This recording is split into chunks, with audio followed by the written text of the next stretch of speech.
Hello everybody, good afternoon or good morning, wherever you may be. My name is Michael Lang. I am the founder and general director and head teacher of an English language school here in Moscow.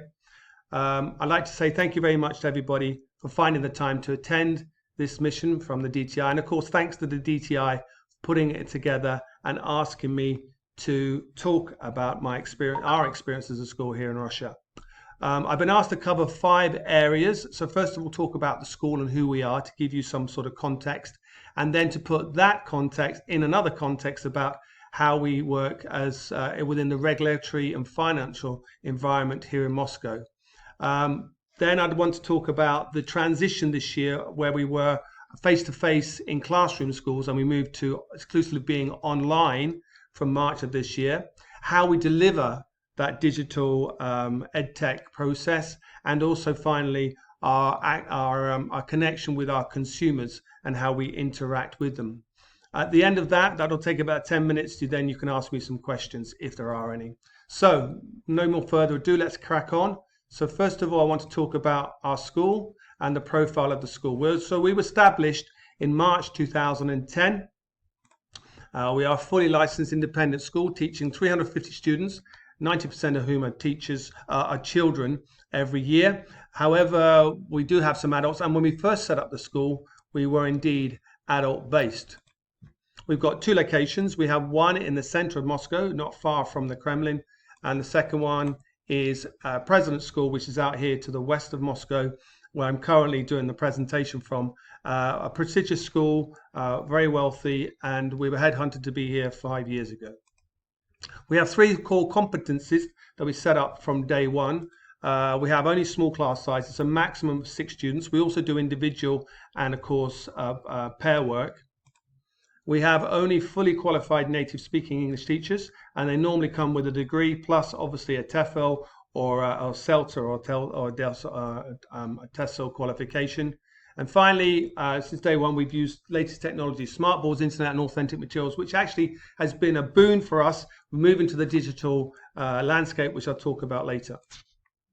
So how do we work here in Russia?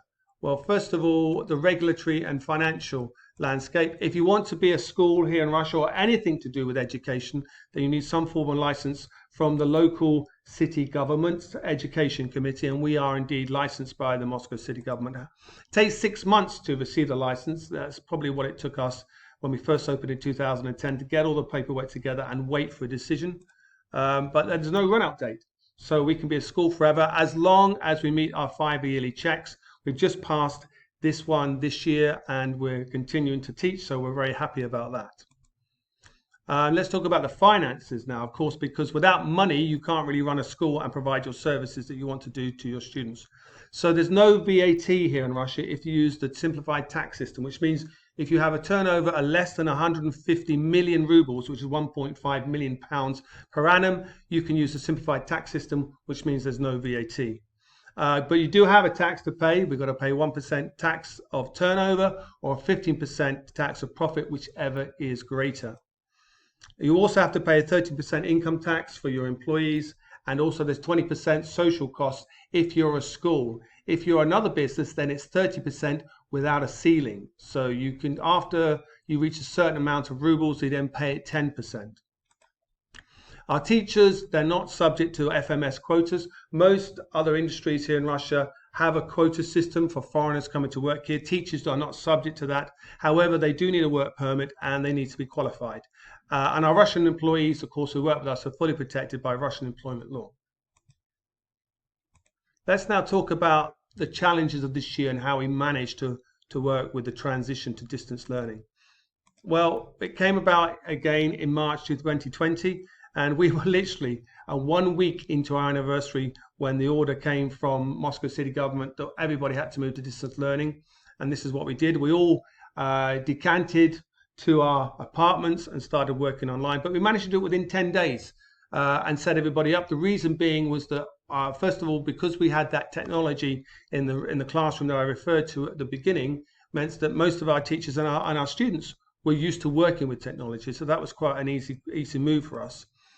We also managed to expand during that time. So we realized that having now being online, we no longer required to have our teachers here in Moscow with us, which, to be honest with you, had been a challenge for the last 4 or 5 years.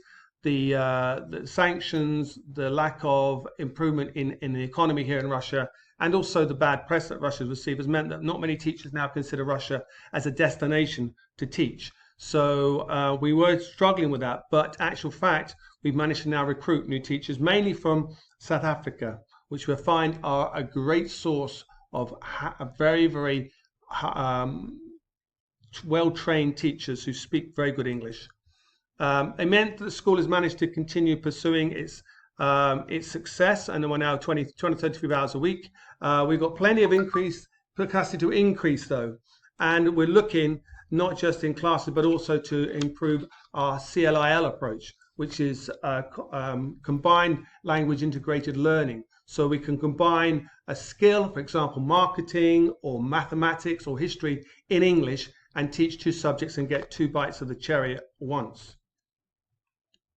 But how will you manage to deliver that digital environment over the last 6 months? Well, it's been a challenge, but there are some positives here of being in Russia. First of all, there is fast internet in nearly all the major cities in Russia. And of course, most of the major cities is where you'll find your target audience. So I, for an example, here in Moscow, in the school here where we are, we pay minimal charge of 1,000 rubles a month, and we get internet speeds of 100 plus. At home, I get internet speeds of 300 Mbps plus, and I only pay 800 rubles per month. Zoom works very well. If you're going to look for a platform to use, then we would recommend Zoom. We've tried Skype. Skype, of course, is far more well known in Russia. It's had a longer time, a longer gestation period, and is of course understood by most Russians, but it doesn't have the bells and whistles that Zoom can give to a teacher. So we find that Skype is a fallback if necessary, but rather we prefer to use Zoom if necessary. But as I said, there is a backup needed for Zoom outages, and normally we find if you also have Skype, that's also fairly complicated to get a group together. However, we as a school have set up JSI SU, which gives us a quick web system to be able to, as long as the internet is still working, we can go there and run lessons through another outlet. Our materials, well, I've got to say we're using Cambridge and Pearson materials, and they are really very superior in the marketplace. They were designed basically, and this is why we love them so much, because they were designed for blended learning, which meant they were useful in our classroom when we were using technology. But now switching to fully online and not face-to-face anymore, we find that this material is superior in every way. Another thing that we've found over the last 5 years is the increase of gamification. Education games like Kahoot, Quizzes, Quizlet, Bamboozle, and Wordwall. These are all lessons that gamifiers that imagine us to make the lesson more fun and enjoyable for the students, and also to measure progress. Very easy to use gamification to measure progress, and the students don't know that it's being done. That's the very clever thing about it. What we have had to find out, that we do have some students in Kazakhstan and other areas around Russia who have joined us on distance learning, and so we always have to consider the time zone when we are planning the scheduling. And finally, of course, I'd like to just talk about our consumer interaction over the last 6 months. Normally, before we moved to online, our students would come to the class, come to the school, parents would come with the student, and we would have a chat with the parents and give them reports and so on face to face. That, of course, has changed now. People are not coming to the school anymore. So we are always now constantly talking to our parents. It's mainly driven, of course, because in Russia, the consumer protection law, for our perspective as a school, is quite stringent. If a lesson is not delivered, then that lesson has to be refunded within 14 days of a written application. In the group lessons, it's not so bad because the lesson has occurred. So if the student doesn't attend the group, then therefore there's no refund there. We try and actually, as a company though, to give them what we call catch-up lessons. So we have planned to have extra lessons through our staff which is an extra cost to us, but it means that it's keeping the student happy. The price quality conundrum, of course, is also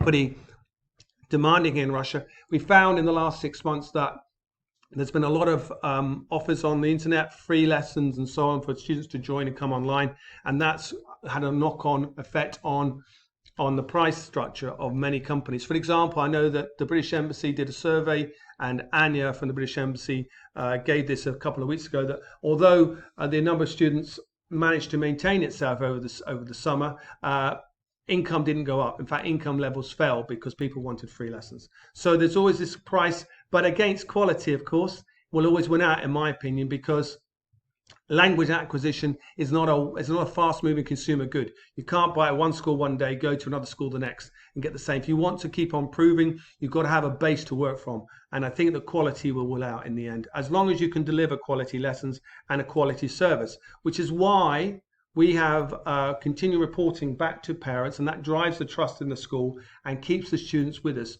over the period that they're learning. With regards to adults, I've got to say, if you're going to think about looking at the adult market, be very, very careful. They are very discerning, adults, and they can be fickle, not through their own means, but because normally they're very busy, and then they start a course, but then they've got their work commitments or their family commitments and so on, and then it falls away. So adults, really, we found in our experience, they're not such a big player as children market is. And of course, as I said earlier, there's this free lesson competition. And finally, of course, I want to say here that distance learning does require greater customer service.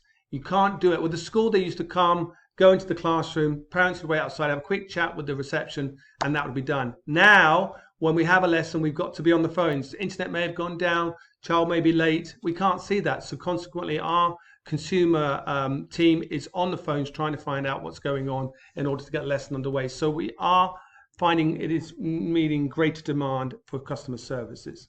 And that means greater support for teachers and, of course, from our Russian staff, who are the administrators of our language school. And Russian is the working language of the school internally.